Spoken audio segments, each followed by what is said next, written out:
se a gente não se expor, tenho certeza que um monte de gente que você vai conversar para oferecer os apartamentos, você também recebe não. Muito.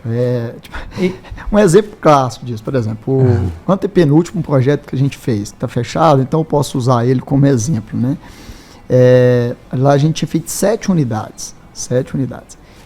Eu atendi catalogadamente, que eu sou bem metódico com isso, eu atendi 180 pessoas para vender 7. Olha. Cara, pensa, você vê o que é isso? As pessoas pensam assim, você fez um prédio, chegou 7 pessoas, você vendeu. Não, foram 180 pessoas, 4 anos de trabalho, né, para atender 7 pessoas. E já aconteceu muito com a gente, isso é muito forte para a gente, que a gente não vai além da nossa capacidade. Então, ou seja, já aconteceu das pessoas quererem serem clientes nossos em algum determinado momento da nossa trajetória e a gente não conseguir ser sincero com isso. Tudo bem. Web, eu gostaria que você fizesse um prédio aqui, assim, gostaria de comprar isso de vocês. Falar, não, eu não consigo. Porque eu tenho que entender qual que é a minha capacidade de gestão de cliente. Porque é eles que eu posso decepcionar ou agradar, né?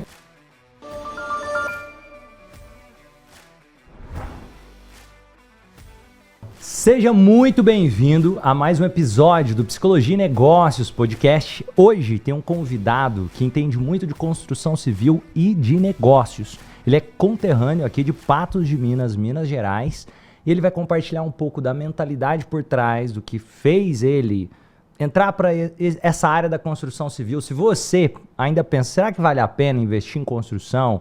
Ou será que dá para crescer na vida, nos negócios, como ser humano? Nós vamos entender um pouco mais dessa história entrevistando o Weber Ferreira. Seja muito bem-vindo, meu amigo. Boa tarde para todo mundo, tudo bem?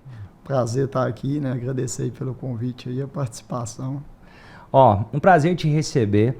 E Weber, me fala um pouquinho, primeiro, em relação a coisas que você construiu que antes parecia ser impossível e que vem se tornando cada vez mais realidade. Eu acho que as últimas entregas que a gente tem feito, acho que, pelo menos ao olhar o potencial dos meninos que começou lá atrás, todas elas hoje são consideradas impossíveis, esse olhar antigo, né? Mas que é uma escada, né? Eu acho que a gente vai subindo e um degrau de cada vez é tranquilo. Quantos apartamentos já foram? Casa? Tem... A gente tem 14 anos, né? Que a gente está na área. A gente já deve ter acumulado aí, eu acho que 55 clientes. Dá um montante de mais de 15 mil metros quadrados construídos em unidades. Eu acredito que vai ser nessa casa aí de umas 60 unidades, que tem algumas que ainda não foram negociadas. E tem imóveis, qual que é o perfil de imóvel? Quantos metros quadrados geralmente? A gente tem um olhar assim, muito crítico para a construção civil, a execução. Isso acabou nos levando para um padrão de qualidade maior que nos enquadrou num alto padrão, né? A gente nem sempre buscou e quis estar nesse alto padrão, a gente já construiu também residências de médio e baixo padrão, mas a nossa qualidade acabou nos levando para esse nicho, né? E que acaba delimitando também o tamanho, né? Hoje, para a nossa cidade de Patos, o tamanho médio aí para essas construções nossas fica entre 120 a 200 e alguma coisa metros quadrados. E colocando aqui, o que fez você ir para essa área da construção? E duas perguntas, o que te levou para a área da construção? E construção ainda é um bom negócio? A construção, ela sempre teve muito enraizada, né, na nossa genética, eu falo assim, né? Porque Ferreira vem de fazendo, né, lá atrás, então quando a gente busca a nossa ancestralidade, então a gente vem de famílias que sempre fez as coisas com as mãos, mas eu especificamente, eu sou formado em Química, sou professor de Química. Professor de Química, professor de Química, E o meu pai era caminhoneiro, mas todos os meus tios são serventes, pedreiros, carpinteiros, na sua grande maioria. E após eu formar, eu estava sendo muito mal remunerado no setor, né, de educação. E olhei para o que meu pai estava fazendo, já estava ajudando ele na contabilidade dele, e observei que meu pai ganhava por dia o que eu ganhava por mês. E preciso ser bem sincero, né, que foi o lado financeiro que me atraiu inicialmente. E comecei a trabalhar com meu pai de caminhão. E como meu pai, o caminhão dele era um caminhão pequeno, ele trabalhava sempre aqui na região de Patos, mesmo prestando serviço para os construtores. E eu sempre muito curioso, passei a especular o mercado através desses clientes que a gente tinha. E gostei do que escutei e não encontrei tanta dificuldade. E aí a gente decidiu fazer uma casa, a primeira casa nossa há 15 anos atrás, uma casa de 80 metros quadrados. E quando a gente fala fazer, fica parece assim, eu contratei pessoas, né, para fazer. Não, a gente realmente parou os caminhões e foi lá construir com as próprias mãos. Porque como a gente já era artesão, já tinha esse contato, né, mas a gente nunca tinha construído nada além de algum muro, alguma coisa pequena. E deu super certo. Meu irmão também estava recém-formado, meu irmão é zootecnista, e aí ele comprou essa ideia também de a gente construir essa casa juntos. E nós três erguemos essa casa. E de lá para cá a gente não parou mais. E construção continua sendo um bom negócio? O que você acha? Eu acho que sim, a construção acho que ela ainda é um bom negócio, porque a gente tem um déficit habitacional muito grande ainda, né? A gente ainda tem muita necessidade de construir estruturas. Eu acredito que pelos próximos anos aí isso vai se fazer valer ainda. E quanto que de imagem uma pessoa pode esperar quando ela pensa, eu vou construir para vender? A nossa margem, ela varia muito de acordo com a qualidade, porque uma vez que o mercado ele é soberano, né, o mercado ele lidera por cima ali, não tem como você vender, mesmo que você tenha um produto muito melhor, você não vai conseguir vender ele no mercado muito a mais. Da Ferreira, a gente trabalha na casa ali de uns 20% de margem, mais ou menos. Então, assim, é uma margem para nós razoável, né? Muitas pessoas criticam isso, porque no nosso setor, quando a gente começou mesmo, a especulação era 100% de margem. Mas aí, à medida que a gente foi construindo, a gente viu que não. Isso é legal de você trazer, porque eu vejo essa ideia de 100% de margem, geralmente é para pequeno, muito pequeno, que às vezes, eu vou colocar, o cara está prestando um serviço, ele está entrando, talvez consiga uma margem maior, mas para qualquer negócio que você vai escalar, até para quem está assistindo, 20% de margem é um bom número para maior. É só pensar, se eu colocar 100 mil e voltar 120 mil, é um excelente negócio. Se eu coloco 1 milhão, volta 1 milhão e 200, quem não quer? Agora, existe também a ideia, porque eu vejo, às vezes a pessoa compara a ideia de, eu coloquei R$1.000, se voltar 1.200 talvez não seja tão bom. Mas pensando num pequeno montante, talvez de 1.000 eu consiga fazer 2.000. E quando a gente divide isso por mês, porque nós estamos falando isso em empreendimentos em entornos que giram aí 4 anos, né? Então, quando você divide aí 20% em 4 anos, a gente está falando de 5% anual, né? E, tipo assim, quando a gente começa a falar, os bancos estão pagando 1% em algumas aplicações, 0,8%.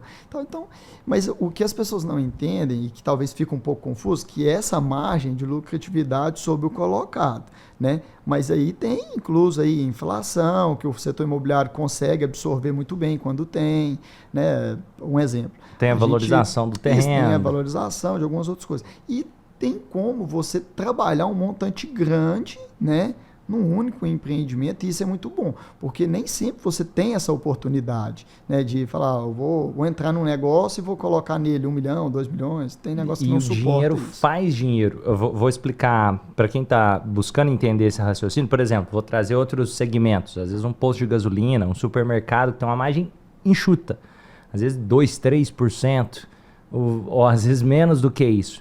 Por que uma pessoa vai e entra num negócio que tem 2, 3% de margem? É porque o dinheiro faz o dinheiro. E ele é mensal, né? Então, quando você coloca 2%, se ele gira isso num mês, é muito bom, né? Não é ruim. E às vezes, o ponto também é que se for parar para pensar, aquele dinheiro não existiria se não tivesse alguém colocando. O cliente está pagando a conta para que esses porcentagens sejam possível.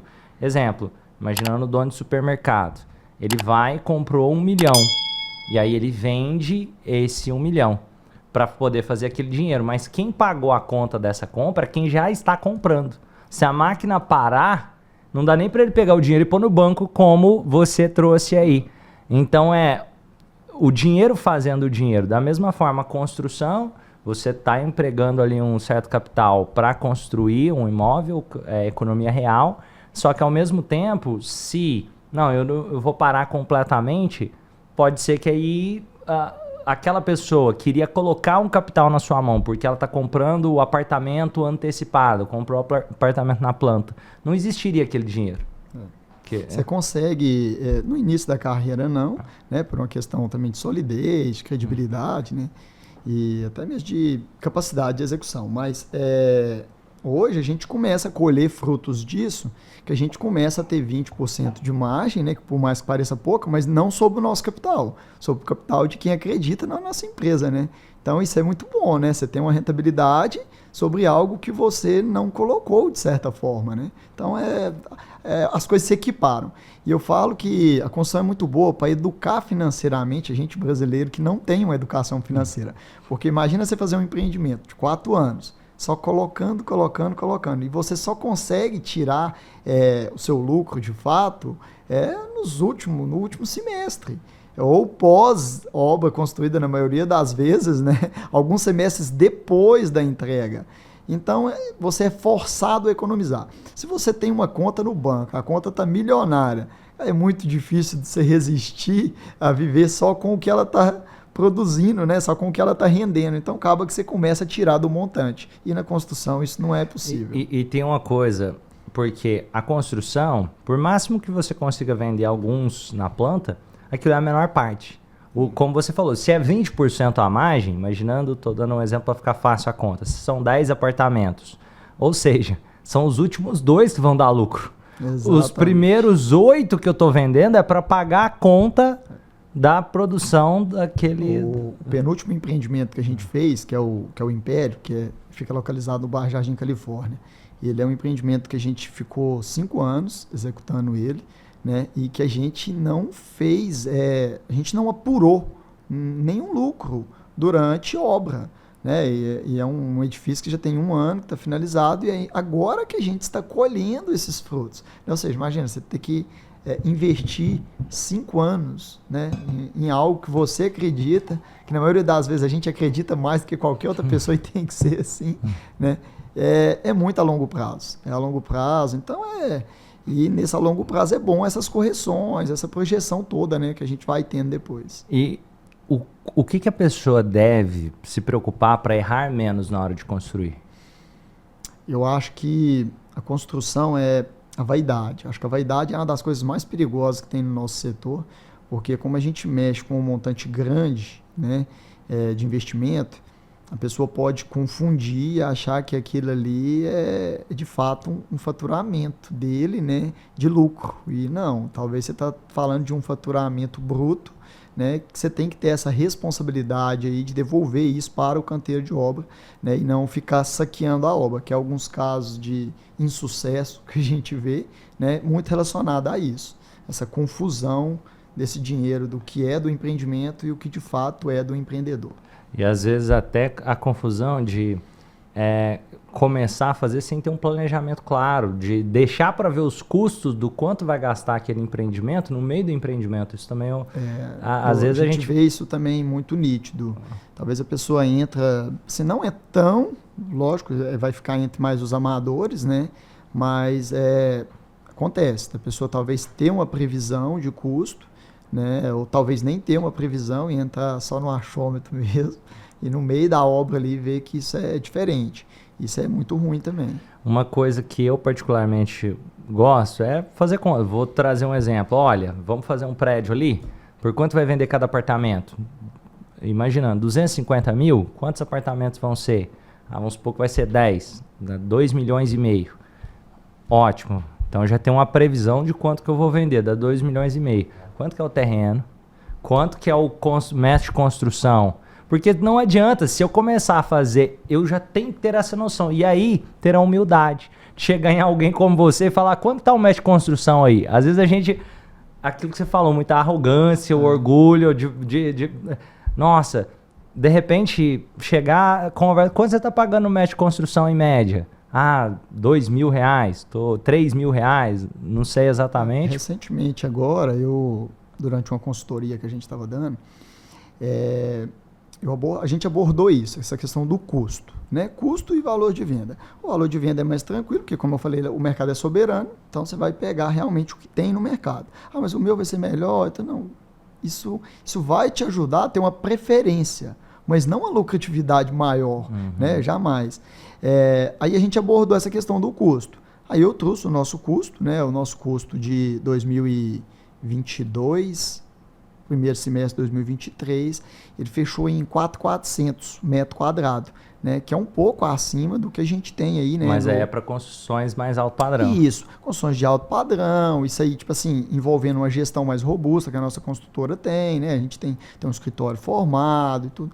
A gente trata muito bem os nossos colaboradores, que é uma questão também que tem que ser abordada, que tem pessoas que nem uniforme fornecem para os colaboradores. Então, quando você vai pôr tudo na ponta da caneta, como a gente coloca, você vê que esse custo aumenta e ele fica acima, né, do valor que a gente tem aí estabelecido pelo mercado. Aí, quando eu apresentei esse valor, a pessoa que estava, não, mas aí não dá, a conta não fecha. Eu falei, não, a questão é o seguinte, aí é onde que está.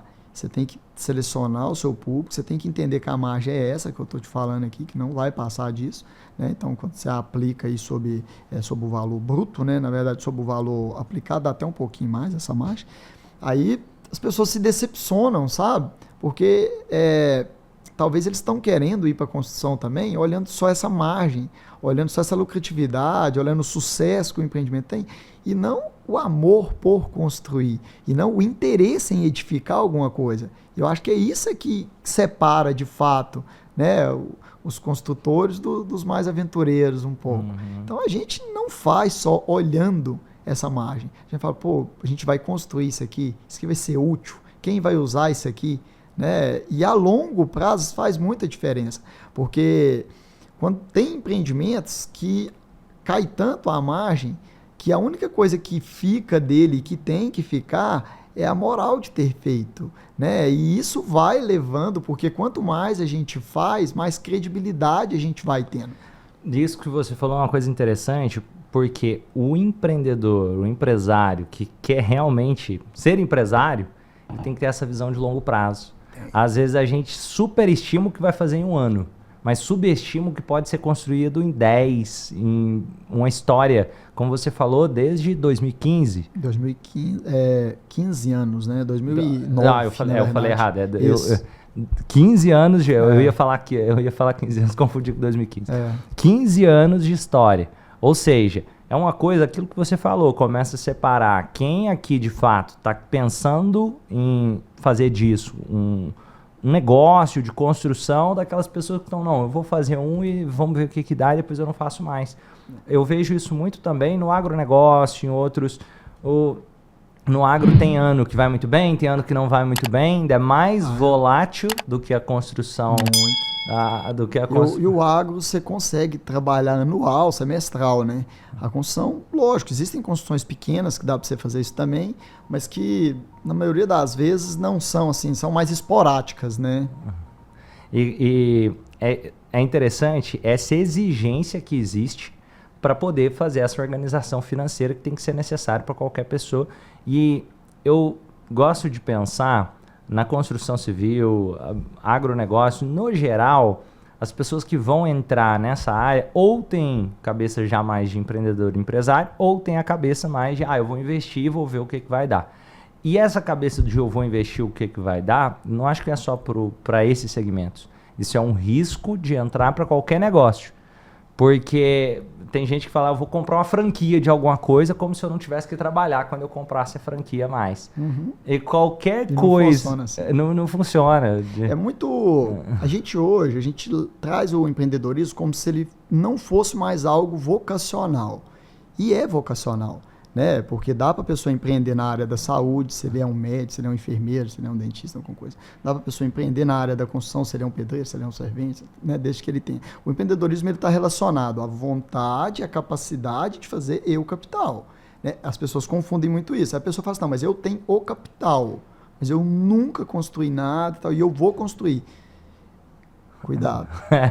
Cuidado, porque não é bem assim. É a mesma coisa de... vamos pegar que eu sou um leigo, não domino a língua inglesa, né? Um exemplo. aí eu vou viajar para os Estados Unidos. Não, eu vou viajar e vai dar certo. Eu vou entender tudo, não vou precisar de tradutor.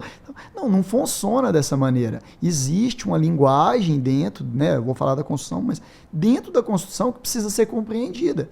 E é uma linguagem tanto verbal, tanto corporal, tanto mental. E essa linguagem, se ela não é estabelecida, não dá para ter sucesso nisso. Porque imagina aqui comigo que você monta uma equipe para construir um prédio, né? Uma equipe robusta que se gasta, um prédio gira em torno de 5 anos, uma equipe em média de 25 pessoas em canteiro de obra.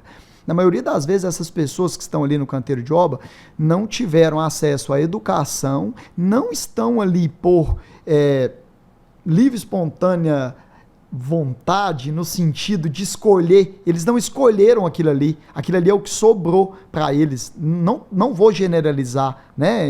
Na maioria das vezes é isso. São pessoas que não tiveram capacidade, não tiveram oportunidade de estudar, né? E aí acabou que, então vira servente, do servente vira pedreiro e tal. Ou senão, talvez, precisou começar a trabalhar muito novo e o que tinha perto era aquilo, né? Isso é triste, porque não deveria ser assim. Porque, por exemplo, eu fui servente grande parte desses 15 anos, depois eu virei eletricista, carpinteiro, encanador, eu faço de tudo dentro da construção civil, mas por escolha, porque eu tive essa oportunidade de estudar. Isso muda tudo. Muda tudo, porque eu não tô ali me vitimizando, eu tô ali fazendo algo que eu escolhi fazer. Mas aí quando você vai conversar que aquela pessoa que está ali, que não teve essa escolha, na maioria das vezes ele não é muito educado, na maioria das vezes ele não está nem bem nutrido, né? Que isso acontece, então você tem que saber conversar com essa pessoa, você tem que compadecer dessa pessoa. A pessoa falta no serviço porque talvez ele é um usuário de droga, entendeu? E você tem que saber lidar com isso. E essa pessoa que está entrando, que não conhece essa linguagem, ele sofre com isso. E ele não entende que isso faz parte do processo construtivo, sabe? E isso que você falou é uma das partes mais importantes. E aí, está gostando do episódio? Se sim, lembra de se inscrever no canal, deixar o seu gostei. E lembrando também de falar dos nossos patrocinadores, o Instituto Romani, onde você pode passar por sessões individuais de terapia com profissionais muito experientes de forma online de qualquer lugar do Brasil. Isso permite que você vivencie um processo de autoconhecimento e transformação de forma individual, ou se você quiser, você pode também se formar e se especializar nessa área. Aqui abaixo na descrição vou deixar o link com todos os detalhes e vamos continuar o episódio. Tá com pessoas, porque você trouxe aí, é muito comum, pode ser usuário de droga, às vezes bebeu o final de semana inteiro, tá passando mal no outro dia, às vezes pode ser que a pessoa chegou atrasado e ainda acha que o culpado é você, mesmo que você não tenha feito nada. Uma das coisas eu lembro, para quem não sabe, eu também já trabalhei com construção civil, esse prédio aqui que a gente está, eu ajudei a construir, e eu lembro algumas estratégias que eu utilizava. Eu via que tinha alguém ali que tinha um raciocínio matemático um pouco melhor, e outros que às vezes não estavam entendendo nada. O que eu tinha que fazer? Eu tinha que explicar para aquele que entendia, porque aquele dava credibilidade para os outros, então tá tudo certo. Se eu fosse tentar convencer aquela pessoa que não estava entendendo nada do que eu estava falando, podia ser que ia dar uma briga desnecessária. Que fala, não, ele está querendo me passar para trás sem querer, mostrando, assim, querendo ser o máximo transparente. Mas dependendo da informação, que às vezes o contador passou, alguma informação que tem que ser daquele jeito, não é tão simples. E como você disse, muitas vezes por falta de oportunidade, mas tem outros pontos que eu quero trazer. Você entrou ali, como você disse, servente, eletricista, começou a passar por diversas áreas. Por que você decidiu fazer e entrar e o que te fez, o que te trouxe de aprendizado, o que te fez sair de servente para ser construtor? Me fala um pouco. Sempre foi uma estratégia, eu acredito, né, de submeter a isso. O meu irmão, isso sempre foi muito claro para ele. Eu até demorei um pouco mais para entender isso. Mas meu irmão sempre falou isso. Falou assim, Ebinho, não dá para você supervisionar uma tarefa cuja qual você tem zero domínio sobre ela. Então, não tem como você saber se ela está sendo bem feita, né? Porque depois a garantia é sua. Não tem como você saber se aquela pessoa ali está te passando para trás, está te cobrando a mais ou a menos, sem isso. Então, assim, a gente escolheu mesmo, né? A gente eu trabalhei em algumas ocasiões para outros terceiros, mas na grande maioria dessa trajetória minha foi para a gente mesmo, né? Dentro da nossa própria empresa que eu trabalhei com isso. E eu só saí de fato porque a empresa cresceu muito e ela precisou mais de mim como gestor do que como operário. Mas assim, acho que se dependesse de mim e do meu irmão, se a empresa não tivesse crescido tanto, acho que a gente estava até hoje, porque o trabalho manual ele é muito satisfatório, muito. Eu tive o prazer de conhecer uma cliente psicóloga e ela pegou a gente bem nessa transição. E na época eu fiquei meio tristonho, cara, bem tristonho mesmo, de estar afastando do trabalho manual. Você começa a sofrer bullying dentro do seu próprio canteiro de obra. As pessoas começam a falar, mas agora você tá todo limpinho, você só anda bonitinho agora. Entendeu? É complicado, agora cara. Vai pro ar-condicionado, saiu da... Porque assim, você tem uma cultura empresarial de você estar ali, lado a lado com seus colaboradores, e de repente você se vê, né, forçado e uma necessidade de gerir isso de um pouquinho mais longe, gerir de uma outra maneira. Então a cultura empresarial sofre muito com isso. Aí essa menina falou assim para mim, Sebinho, quem vem da botina depende dela para ser feliz, né? Então tem uma âncora nisso. Então hoje eu tive que intensificar assim muito, mas muito a minha prática de esporte para poder suprir essa demanda no meu físico, vamos falar assim, da prática do trabalho manual. Porque, cara, não tem nada mais satisfatório do que você fazer algo, olhar e falar, tá pronto, eu fiz. Você como psicólogo, vai me explicar isso muito melhor do que eu. Mas isso é fantástico, isso mexe até com os nossos construtos pessoais. Porque eu tenho uma identidade e não é tão simples deixar essa identidade. Vou trazer um exemplo simples, você se formou em química, como você disse. Em algum momento, também deve ter havido um conflito. Nossa, mas eu fiz faculdade de química e agora eu vou ter que ir para essa outra área e tudo bem. Mas houve uma mudança de construto de professor para construtor. Com e depois certeza. A mudança de o construto de eu estou aqui colocando a mão na massa, né? Para me tornar gestor. Mais gestor. E nem todo mundo consegue se transformar. E por isso, até, eu vou trazer um exemplo mais prático, tem gente que você vai ver, a pessoa entra como servente, vai passar 10, 20, 30, 40 anos, ele é como servente. A dor desse processo nem sempre é suportável, né? Então, quem é a gente para julgar Exato. isso? Né? Mas... E cada um sabe a dor e a delícia de ser quem é. E pensando aqui, vou trazer uma reflexão que era a sua visão sobre isso. Eu vejo, isso mexia comigo, eu via pessoas que estavam como servente. E eu passava ali 5 anos, ela estava como servente, trabalhando do lado de um pedreiro, ajudando a construir o muro, e ela não sabia fazer muro.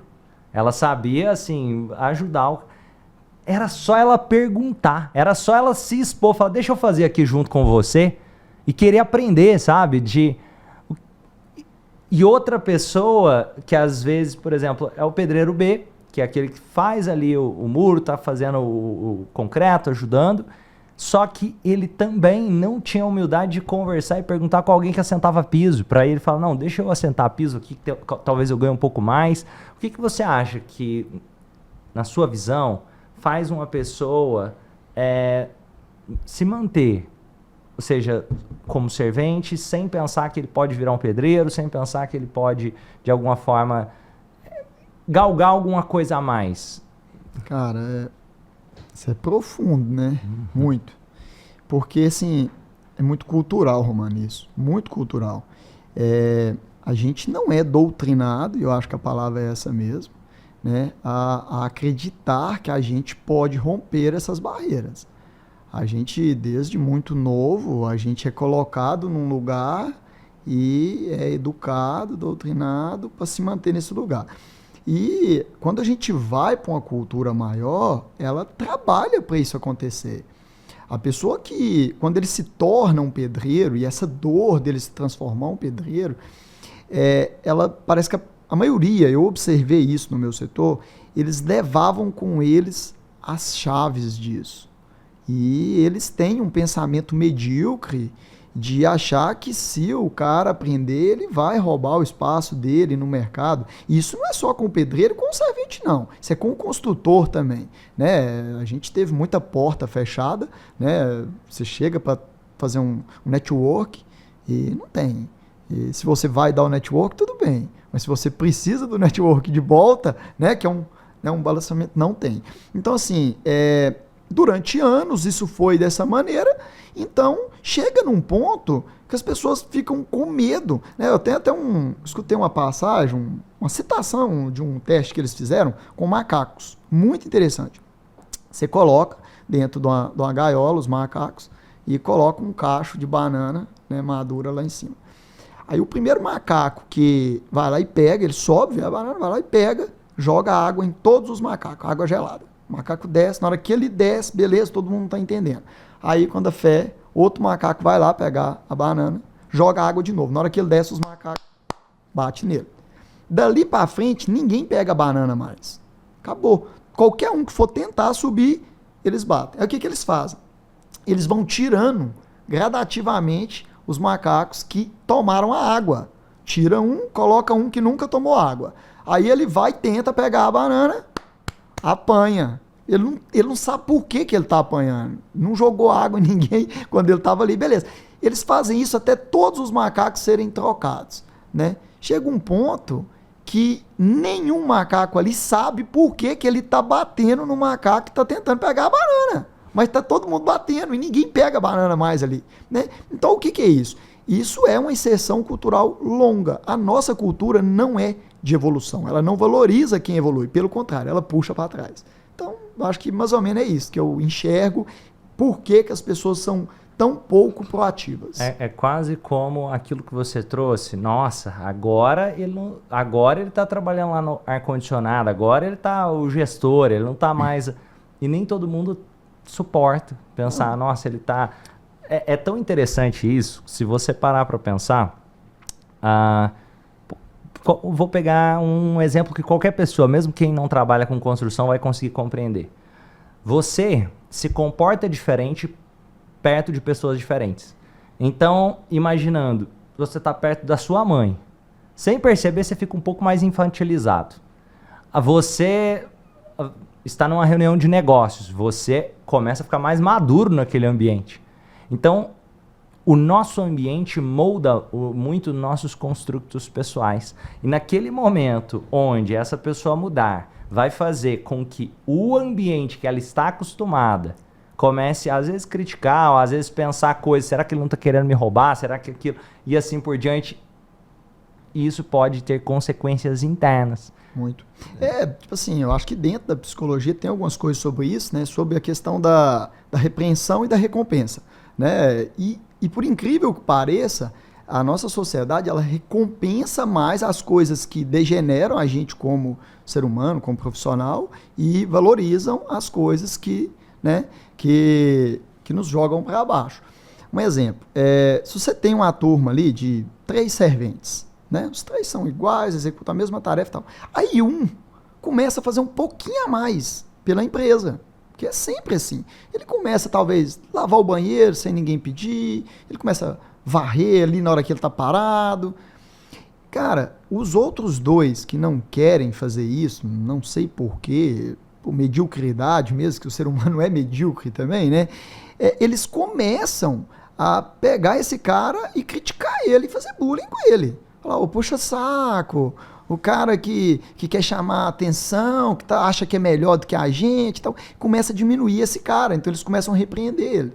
E se por outro lado, ele começa, por exemplo, pegar o celular e mostrar para eles ali, né, uma pornografia, uma música, um joguinho desses que agora está muito em alta, só a galera bate palmas, vibra, e você é demais e tal. Então, assim, isso é impressionante, cara, é uma cultura que parece que te puxa para baixo. Mas esse cara, quando ele é determinado, não adianta. Esse cara, o dia que o pedreiro falta, né, ele vai lá e pega a colher e fala, não, eu vou fazer. E ele assenta tijolo, por mais que não fica bom, aí cabe a gente reverter isso e olhar para esse cara e falar, sou eu, em vez de eu criticar esse serviço que ele fez, que não ficou muito bom, eu vou elogiar esse cara, porque tá melhor do que o que ele era capaz de fazer. Ei, você tá gostando desse papo, desse episódio? Então lembra de se inscrever aqui no canal, deixar o seu gostei, se quiser comentar, fica à vontade. E também, se você quiser receber uma análise gratuita, individual do seu negócio, aqui tem um QR Code na tela e um link na descrição desse episódio, onde você pode receber uma análise individual do seu negócio. E isso é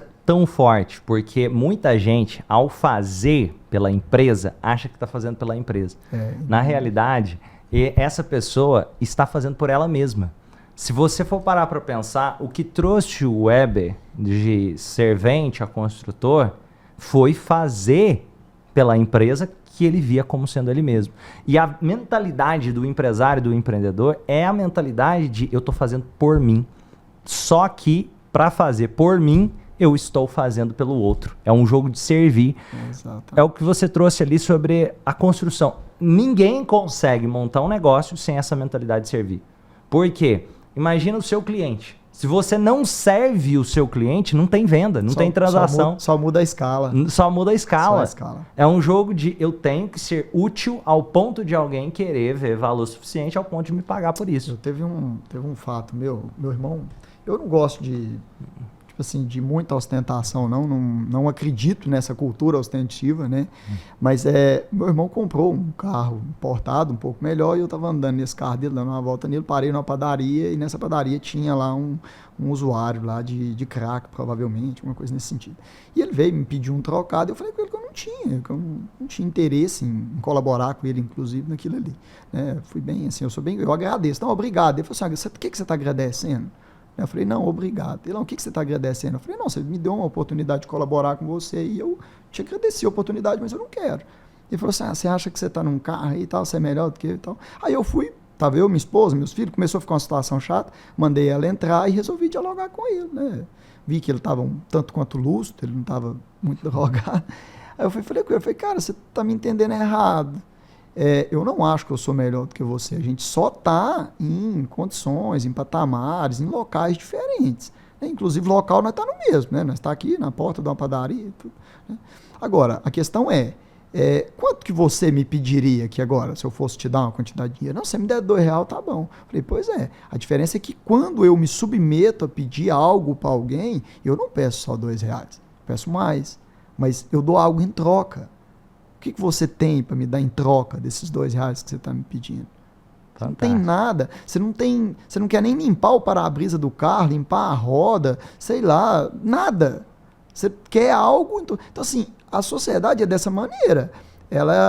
Quando a gente entende o capitalismo, né? O capitalismo é muito cruel por isso, porque ele remunera quem entrega e quem pede. Então, ou seja, se você quer fazer casas de 100 mil e você pede por isso, então você vai trabalhar nessa faixa de casa. Se você quer fazer casas de 1 milhão, então você vai ter que trabalhar e pedir por isso, porque senão vai acontecer de você fazer uma casa que vale 1 milhão e pedir 100 mil por ela, e sair perdendo. Isso acontece, por incrível que pareça, isso acontece. Então a gente tem que trabalhar muito essa psique da gente de merecimento, né? Porque isso também vem atrelado quando a gente passa de uma classe social, né? Você começa a evoluir nessa faixa da classe social, se é que isso existe, eu acho que sim.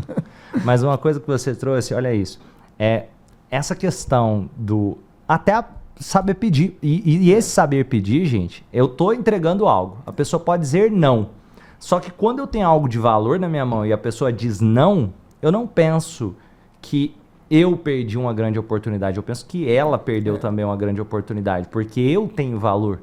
E não é tão simples as pessoas compreenderem isso. Um exemplo aqui, ó. Eu peguei e convidei o Weber para gravar, a gente gravar aqui juntos. O Weber aceitou, a gente tá gravando e se você inclusive tá gostando desse episódio, lembra de deixar o gostei, compartilhe ele com alguém que você acredita que pode ver valor também, alguém que quer investir na área de construção, alguém que poderia gostar desse papo. E se inscreve no canal se não é inscrito. Mas vamos supor que o Weber falava assim, não tem interesse. Tudo bem. A questão eu estou... E outra, eu poderia ouvir não, eu poderia ouvir sim. E se a gente não se expor, tenho certeza que um monte de gente que você vai conversar para oferecer os apartamentos, você também recebe não. Muito. Um exemplo clássico disso, por exemplo, o antepenúltimo projeto que a gente fez, que está fechado, então eu posso usar ele como exemplo, né? Lá a gente tinha feito 7 unidades. Eu atendi catalogadamente, que eu sou bem metódico com isso, eu atendi 180 pessoas para vender 7. Olha. Cara, pensa, você vê o que é isso? As pessoas pensam assim, você fez um prédio, chegou 7 pessoas, você vendeu. Não, foram 180 pessoas, 4 anos de trabalho, né, para atender 7 pessoas. E já aconteceu muito com a gente, isso é muito forte para a gente, que a gente não vai além da nossa capacidade. Então, ou seja, já aconteceu das pessoas quererem serem clientes nossos em algum determinado momento da nossa trajetória e a gente não conseguir ser sincero com isso. Tudo bem. Web, eu gostaria que você fizesse um prédio aqui, assim, gostaria de comprar isso de vocês. Fala, não, eu não consigo. Porque eu tenho que entender qual que é a minha capacidade de gestão de cliente. Porque é eles que eu posso decepcionar ou agradar. Né? Então, e quanto mais você começa a querer fazer além do que você é capaz, aí já começam as decepções. E isso que você falou é uma coisa que não é tão simples as pessoas compreenderem. Vou trazer um exemplo de um amigo que me trouxe um exemplo parecido com esse. Ele teve um problema bom, só que foi muito desafiador. Ele fez uma estratégia de marketing que funcionou muito além do que ele imaginava. E aí ele vendia um produto que ele tinha que enviar por correio. Ele não tinha capacidade técnica de time para poder mandar o produto. O que aconteceu? É como se fosse assim, ele vendeu 10 mil unidades do produto naquele mês que ele não tinha como. Ele ia fazer o quê? Ele não tinha gente para empacotar 10 mil produtos dentro eu tirei a placa de vendas dos nossos empreendimentos há 5 anos atrás, quando eu compreendi isso. Porque não dá para ter uma placa de vendas em empreendimentos que você não está... Porque talvez eu tenha unidade para vender. Pra você ver o tanto que isso é complexo. Talvez eu tenha unidade para vender, mas eu não tenho capacidade de gerir o cliente. O que é gerir o cliente? Atender ele quando ele liga, atender a demanda dele decorativa, arquitetônica. Porque não é só vender, eu preciso traduzir o que aquela pessoa... A satisfação daquela pessoa é muito importante. E mesmo assim a gente comete alguns erros, né? Só que a gente tem que minimizar esses erros com essa consciência, vamos falar assim, de incapacidade, né? Isso é difícil, porque a gente acha que a gente é todo poderoso, né? E não, tem que ter essa paciência. Eu gosto de vender bem devagarzinho, gradativamente, um cliente cada vez. E isso que você falou, olha que interessante. Esse exemplo desse meu amigo... Ele falou, cara, eu tive que diminuir e mudei completamente a estratégia. Estratégia de marketing. Sabendo que, curiosamente, o problema dele é que ele conseguia trazer gente mais para comprar o produto. Ele teve que reduzir o número de pessoas que vinham comprar. Lógico, ele podia pensar em aumentar a equipe, podia pensar outras coisas, mas ele pensou, nossa, aí minha margem vai descer, eu vou ter muito mais trabalho. Ele estava entrando num burnout. É porque o sistema de marketing hoje, ele trabalha com um funil de vendas. Né? Então, o que ele faz? Ele abre a divulgação, então as pessoas vão caindo, e aí elas têm que se ajeitando e descer para a capacidade da empresa. E, no meu ponto de vista, esse funil, ele tem que ser o contrário. Ele tem que ser assim, ó. Passa, cai um cliente. Na hora que esse cliente cai, cara, ele tem que receber todo o atendimento da estrutura. Então, mas as pessoas não querem isso. Eles querem ter muitos clientes e pouco produto. Não funciona assim. Esse tipo de raciocínio que você trouxe é um raciocínio do LTV chamado, ou de realmente estar entregando alguma coisa de valor. Eu vou trazer um exemplo do meu negócio. Eu tenho clientes que me compraram treinamentos, produtos, inclusive, se você está... o Weber também, inclusive, é nosso cliente, já comprou sessões de terapia, parceiros do Instituto Romani, inclusive, se você quiser conhecer mais os nossos produtos, vou deixar na descrição. Mas, para resumir aqui a ideia, eu tenho clientes que são clientes há anos. E pode ser que ele, tudo bem, ele comprou uma coisa agora, ele não está precisando depois, tudo certo, mas pode ser que daqui 1, 2, 3 anos ele precisa, ele volta. Aí, tem gente que entrou em uma mentoria, gente que conheceu meu trabalho há 7 anos atrás que está entrando na mentoria hoje. E gente que já comprou 3, 4, 5 vezes, essa pessoa é o cliente de verdade que eu quero ter. Porque o que acontece? Se eu vendo só uma vez e nunca mais vou vender para aquela pessoa, um exemplo do meu negócio agora, essa pessoa, a margem de lucro que ela me der é muito baixa. Porque eu tive todo um custo de marketing, produção para conseguir trazer ela. Agora, o cliente que compra a segunda vez, exatamente, eu não tive todo aquele custo de gestão mais, é simplesmente quis comprar. O custo para gerir a segunda compra é muito menor. E eu vejo isso muito, assim, as pessoas dão muita atenção para um cliente que nem é cliente ainda, que é um lead, né? Como é falado hoje, né? Então, assim, as pessoas dão muita atenção, talvez, para um lead e esquecem do cliente verdadeiro dele. Ou pior, tratam um cliente como um lead. E jamais isso pode acontecer, cara. O cara que já é cliente, você tem que carregar o cara na mão, você tem que... Eu tenho clientes meus, os meus clientes não costumam ser reincidentes, né? Porque a gente mexe com um produto, né, com um valor agregado um pouco maior. Mas eles podem trazer novos clientes através da... E eu acho que o que eles mais trazem pra gente, cara, é esse direcionamento, se a gente está ou não no caminho certo. E como o meu produto tem uma garantia muito longínqua, o relacionamento tem que ser bom. Porque o relacionamento que não é bom, ele te dá mais gestão. Né? Porque, por incrível que pareça, se a pessoa te liga, você atende. Um exemplo básico da gente, eu tenho meu telefone há 20 anos. Nunca troquei meu telefone desde que eu morri. Sempre que a pessoa me liga, eu olho e atendo. A não ser que eu esteja, né, em alguma reunião, alguma coisa, mas eu retorno assim em seguida. Cara, se essa pessoa me liga durante dias e semanas e eu não atendo, isso começa a gerar um problema muito grave, porque é o seguinte, eu estou começando a gastar mais tempo com aquela pessoa do que o que deveria. Ou seja, algo poderia ser resolvido com 10, 15 minutos, talvez mais umas 2 ou 3 horas para talvez algum reparo, talvez alguma conversa relacionada a alguma consultoria que aquela pessoa está conversando. Aquilo vai levando um desgaste, a pessoa vai te ligando e você vai ficando incomodado e vai fugindo daquela situação. Quando você atende, você já tem que resolver um problemão. Já é um problema de desrelação. Já não tem nada a ver mais com o problema que aquela pessoa estava te ligando. Então, assim, eu procuro sempre resolver os problemas o mais rápido possível. Uma vez que um problema aparece, eu trago isso para dentro da empresa, para a gente tomar consciência disso e não repetir mais isso. Né? Então, ou seja, à medida que você vai aprendendo, então, com esses clientes, o que deu certo e o que deu errado, isso te ajuda a não errar mais para frente. Porque se eu cometo um erro com uma pessoa, ok. Se eu não escuto essa pessoa e eu começo um projeto para 7 pessoas, eu vou cometer esse erro para 7 pessoas. Então, aí eu já passo a ter um problema com 8, não com um só. Ó, gostei muito desse papo. E uma coisa que me veio na cabeça agora, eu lembrei de um ponto que você falou lá durante a conversa aqui, e que me chamou a atenção também, que eu lembrei de quando eu geria a obra, e eu via isso que você falou muito assim na prática, de às vezes a pessoa, na hora do almoço, está fumando um baseado, e está trabalhando, e aquilo que você trouxe de, se for para mostrar aqui um negócio aleatório no celular, mexer com a mulher que está passando na rua, esse cara é o cara legal ali da obra. Agora, se for para fazer mais, esse cara é bobo, tá ali agradando, não faz sentido. Só que eu vejo também que a cultura organizacional protege esses tipos de comportamento. Não é fácil, porque é uma coisa que é construída no dia a dia. Uma coisa que eu fazia, e aí eu quero saber coisas que você pensa, coisas que... É lógico, tem sempre aquela pessoa que, por máximo que você busque colocar a cultura, o que vai acontecer? Essa pessoa vai pedir para sair. Ela mesma vê que não encaixa ali naquele ambiente. Exato. E uma coisa que eu fazia, eu lembro de serventes mesmo que eu vi que tinha muita boa vontade, que estava, às vezes, limpando a obra, buscando aprender uma coisa ali. Eu falava para ele, quer saber o seguinte, cara, você consegue fazer esse muro aqui? Troca uma ideia com outra, ajuda, faz esse negócio aqui, depois eu quero assinar sua carteira como pedreiro B.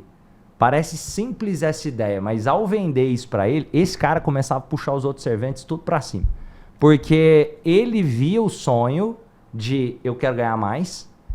Parece loucura eu falar assim, porque eu podia pagar ele o mesmo tanto como servente para fazer serviço de pedreiro. Só que quando eu vendi essa ideia para ele, além de ele aumentar a performance dele, ele aumentava a performance dos outros serventes, e aí a régua dos serventes ali subia, a régua dos pedreiros tinha que subir também, porque falavam, olha, senão esse servente vai tomar meu lugar. Era um jeito de fazer, assim, dentro das condições, e às vezes eu subia ele para pedreiro, ele estava ganhando mais. E ele podia ainda não ser o pedreiro ideal, mas eu já estava pagando. Ele produz, ele não vai produzir também, né, como um pedreiro normal. Mas assim, a cultura organizacional é tudo. A gente tem que sempre estar estimulando isso, e os casos que você tem dentro é que falam por si só. Né? Por exemplo, eu tenho profissionais que estão comigo há 14 anos, começou um ano depois que a gente começou, e que subiu dentro da empresa. Então, quando entra uma pessoa nova, ele tem que conhecer isso. Então ele fala assim, ó, fulano entrou aqui como servente, virou encanador, depois virou eletricista, depois ele virou mestre de obra. Então o cara tem que ver que existe isso dentro da empresa, né? Porque senão vai ficando. Agora, cara, tem pessoas que vêm de empresas que tem uma cultura muito baixa. Isso acontece quando você traz um colaborador novo e ele traz com ele aquela cultura podre. Então você tem que tentar com essa pessoa, mas na maioria das vezes é extração. Quando a pessoa tem quando ele traz isso, ele já tem dificuldade em desapegar dessa cultura. Então você tem que manter ele ali uns 30 dias, 60 dias no máximo na experiência e, infelizmente, isso, depois de ser repreendido, explicado, continuar, e na maioria das vezes continua, você tem que extrair e trazer pessoas que de fato são mais otimistas, que estão mais abertas. É uma grande peneira, né? Eu penso assim. É coisa do contrata devagar e demite rápido. E assim, tem uma margem muito grande de erro. O Peter Drucker, que é um administrador muito top, eu gosto muito de ler sobre ele. O Peter fala que a gente só acerta 15 a 20% nas contratações. Então, quando a gente toma consciência disso, fica melhor. Porque você fala assim, mas eu vou contratar, vou mandar embora, o cara precisa trabalhar. Não, existem milhares de pessoas que precisam trabalhar.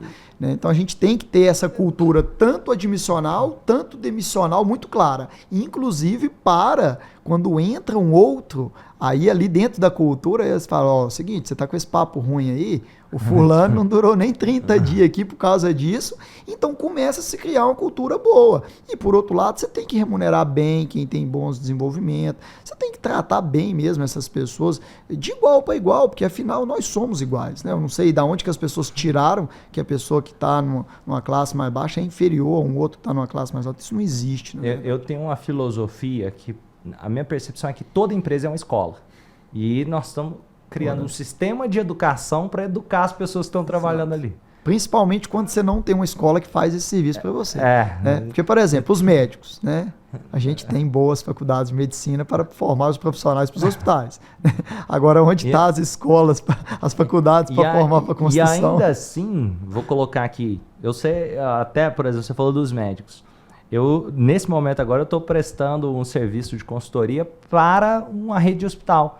E eu vejo, nossa, mas quanta coisa essa galera tem para aprender, às vezes no tratamento. Não para, né? É constante. As pessoas têm que entender que um negócio ele é um organismo vivo em constante mudança. Ele não para. Amanhã ele não vai ser igual que ele era hoje. Há 10 anos atrás, hoje é maluquice se a pessoa fizer igual. Eu vou trazer um exemplo da rede hospitalar. Imagina, hoje, o médico às vezes aprendeu conhecimento técnico, mas será que ele aprendeu a chamar a pessoa pelo nome? Será que ele aprendeu a se importar com aquela outra pessoa, entender a importância desse atendimento humanizado para fidelização do cliente, para entender de cultura organizacional e várias outras coisas que o ensino ainda não ensina? Por exemplo, na área da saúde, né? Pra gente pegar esse nicho que a gente está colocando. Quando o médico ele acha que ele é melhor do que o paciente, a relação não dá certo. Então a gente tem uma saúde que não é humanizada. E quando o médico trata bem o paciente, ok, mas ele trata mal o técnico e o enfermeiro, aí ele causa nessa pessoa desgaste emocional e tudo. Essa pessoa não consegue depois tratar bem o paciente do próprio médico. Então, assim, isso vira um efeito cadeia muito negativo para as instituições e para os negócios em si, né? Cultura organizacional também acredito ser essencial. Legal essas contribuições que você trouxe. E como que o pessoal faz para te conhecer mais, saber mais do seu trabalho? Quem quiser investir em imóveis de alto padrão, comprar um apartamento, uma casa, como que o pessoal faz para te procurar? O primeiro passo aí, a gente é sempre muito aberto, né, a receber pessoas, conversar com pessoas. A gente tem um escritório aqui na cidade de Patos de Minas, então assim, deixar as portas abertas aí. Acho que a maneira mais fácil de nos contatar hoje é pelo Instagram, né, é o @ferreirainteligente. Então ali a pessoa pode ter um primeiro contato, mas ali também tem o número do nosso WhatsApp, então se a pessoa quiser clicar lá no link da bio, né, com certeza vai falar diretamente com a gente. Então, qualquer hora, a gente adora receber lá para tomar um cafezinho. Repete de novo o Instagram, Ferreira? Ferreira Inteligente. Ferreira Inteligente. E a gente tem também, né, aproveitando, um empreendimento na área da saúde, que a gente está construindo. E esse a gente tem um Instagram só para ele, que é o @H10Saúde. H10 Saúde. Depois nós podemos fazer um outro episódio para falar mais desse H10 Com Saúde, certeza. que é um projeto bem interessante. Depois acho que vale a pena trazer mais sobre isso aqui. Já vou deixar as redes sociais do Ferreira, do Weber lá aqui na descrição também, para quem quiser acompanhar, conhecer mais sobre construção civil, trocar uma ideia com ele. Às vezes, tem uma ideia do Steve Jobs que me chamou muita atenção. Ele fala o seguinte, perguntaram para ele, como você conseguiu crescer e aprender e fazer tanta coisa? Ele fala, porque eu pergunto às pessoas. E tem uma coisa que eu não sei, não é porque, às vezes, pensar, as pessoas estão me respondendo porque eu sou o Steve Jobs. Não, era antes de eu ser o Steve Jobs. Eu já ligava, tinha o dono da IBM lá, deixa eu ligar para ele e ver se ele me ajuda com isso daqui. Não, mas esse cara é o dono da IBM, não vai te atender. E às vezes atendia, e respondia, ajudava. Por incrível que pareça, isso acontece muito. Ano 2022, eu dediquei o ano a conhecer pessoas. E realmente isso aí, ligar e falar, fulano, eu queria te conhecer, bater um papo, posso te receber aqui, você pode me receber onde você puder. Cara, e por incrível que pareça, as pessoas são muito abertas, na maioria, a tirar essa hora. Cara, uma horinha.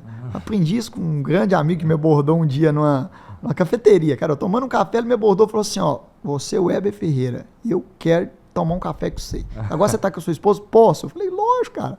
Cara, e a gente ficou um ano e hoje a gente é amigo. Porque assim, ele teve essa ousadia de me abordar junto com a minha família, né? Simplesmente para me pedir uma prosa. Por que não, né? E se fosse para deixar uma mensagem para as pessoas, assim, uma ideia, que você tem algo que você acredita, algo que você queira compartilhar mais, o que seria? Que as pessoas acreditem menos nas barreiras invisíveis. Acho que as barreiras físicas, são mais difíceis de passar, mas as barreiras que são mais sociais, são invisíveis, né? Acho que vale a pena tentar romper essas barreiras. Muito obrigado, Weber.